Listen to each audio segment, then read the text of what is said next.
Yeah. So hi everyone, video number 3 of this one night special. I still have Michaela. Hi Michaela. We are going to do an easy zombie bite for you now, and it's so easy. I need you guys to see it. So for this you will need some wax. If you have it, great. And you'll need your red, your black, your fake blood, any blood you have. You can use strawberry jam, marmite, cotton wool balls. There's so much out there that you can use. We're going in with the wax first. So we need to put that layer of spirit gum on Michaela's neck. It's been so much better having Michaela. It was just so hard. It was so hard doing my own face. But yeah, so I'm going in with the spirit gum, almost like that. Very typical zombie bite, semicircle, semicircle, like that. You're going to get your wax and mould it into a long snake to fit that space right there. So I have my cream on my fingers, I've got my wax. I'm going to go around and stick it on to Michaela's neck in that semicircular bite format.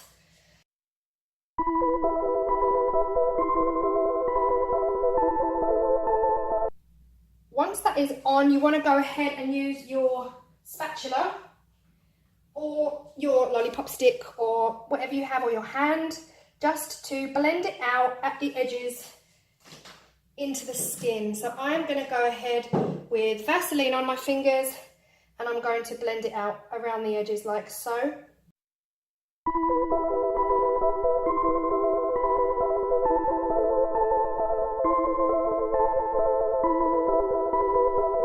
That is really blended. I'm hoping you can see that on the camera. Can you look that way a little bit? Come this way. Can you see how blended that is with the rest of the skin? This could be a massive wound, but we are going to make it into a zombie bite. But yeah, keep going with the blending. Don't give up. It does take time, especially on the neck, because it's soft, fleshy tissue. So it's hard to blend the edges out. But I've had loads of Vaseline on my fingers and it has really helped. Okay, so that has been blended out. We're now going to create the teeth. To do that, I am using the paintbrush that I used earlier to do the PVA. And I'm using the back end. So it's quite a large rounded end to create those teeth indentations. What I want to do first is dip the end of the paintbrush into Vaseline, making sure that that is all over the end so that the paintbrush doesn't stick to the wax.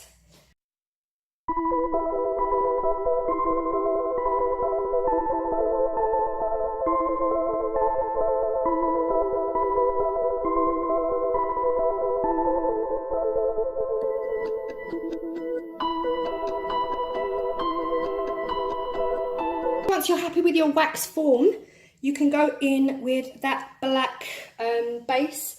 Again, you don't need the black. It's probably not accurate for deep wounds, but for me, I just feel like it adds that little bit of depth. Not so much on the scars, like I said in the video the other day, but on this, I feel like it's probably necessary to add that little bit of depth to it. And then you want to go ahead in with the red, blend it out like you did with the burns.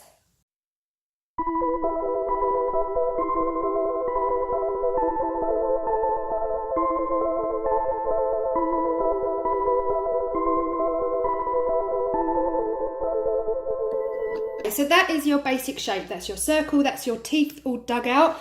The next step really is to make it as gory as you can. And for that, I'm going to go in again with some thick blood. Then you want to go in with some of that runny blood, that fresh blood. If it drips down, then fantastic. It will add to the effect of that bite. So the next thing you want to do once you've added the watery blood is to go in with damaged blood around the edges. Again, this is optional, but imagine if your face has just been ripped off by a predator of any kind. You want to show that damage. So you want to go all the way in around the edges and bring it to life with your fake blood. This is optional again. I hope you can see now that is coming to life. And the wax is hidden, so again, don't worry too much about the colour of that wax. You can add different colours to that blood. Go a little bit more realistic with the browns and the blues, less of the black, although I'm using black here. It's just to add a little bit of darkness to that red. And if you wanted it to come up the neck, you could, just to show the spread of poison. So that is, Michaela, your neck looks like it's been ripped apart in the woods, and I'm so happy. I hope you could see how easy this one was to make. So we've got the wax, the teeth marks, everything is in there for a super quick and I think easy DIY. So I hope you've enjoyed watching this video, and I hope you get creative as well. Have a lovely Halloween. This is my final Halloween DIY, and yeah, look out for Christmas is all I'm saying. Woohoo! Thanks for watching.